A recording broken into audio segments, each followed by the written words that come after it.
পায়ে অস্ত্রোপচারের জেরে বর্তমানে হাসপাতালে ভর্তি তৃণমূলের অন্যতম রাজ্য সাধারণ সম্পাদক কুণাল ঘোষ। বুধবার রাত ৯টা নাগাদ তাকে দেখতে হাসপাতালে যান রাজ্যপাল সিভি আনন্দ বোস। দ্রুত আরোগ্য কামনা করেছেন তিনি। তার আগে বিকেলে হাসপাতালে যান ফিরহাদ হাকিম এবং শশী পাজা। উত্তর কলকাতার গড়পার রোডের বাড়িতে সোমবার দুপুরে স্নান ঘরে ঢুকেছিলেন কুণাল ঘোষ। সেই সময় কোনোভাবে পড়ে যান তিনি। চোটের গুরুত্ব অনুধাবন করে বাড়ির অন্য সদস্যরাই তাকে দ্রুত নিয়ে যান সল্টলেকের হাসপাতালে। স্ক্যান করে দেখা যায় প্রাক্তন সাংসদের মাথার চোট গুরুতর নয়, তবে পায়ে অপারেশন করতেই হবে।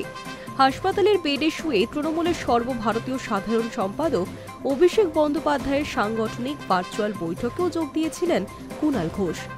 গত মঙ্গলবার অস্ত্রোপচার হয়েছে তার। ওই দিনই ওটিতে যাওয়ার আগে হাসপাতাল থেকেই ফেসবুকে একটি ভিডিও শেয়ার করেছিলেন কুণাল ঘোষ নিজেই। জানিয়েছিলেন মাথার গুরুতর আঘাত নেই, কোমরেও নতুন করে ব্যথা হয়নি, তবে পায়ে অস্ত্রোপচার জরুরি। যারা আরোগ্য কামনা করেছেন তাদের ধন্যবাদ জানিয়েছেন তিনি। এখনও হাসপাতালেই রয়েছেন কুণাল ঘোষ। হাসপাতালে তার সঙ্গে দেখা করেছেন রাজ্যপাল সিভি আনন্দ বোস। দ্রুত আরোগ্য কামনা করেছেন তিনি। হাসপাতালে যান ফিরহাদ হাকিম এবং শশী পাজারাও। দলের সহযোদ্ধা দ্রুত আরোগ্য কামনা করেছেন তারাও।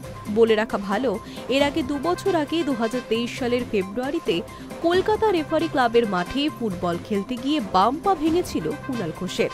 তার বছর দুয়েকের মধ্যে ফের বিপত্তি। Hi news network.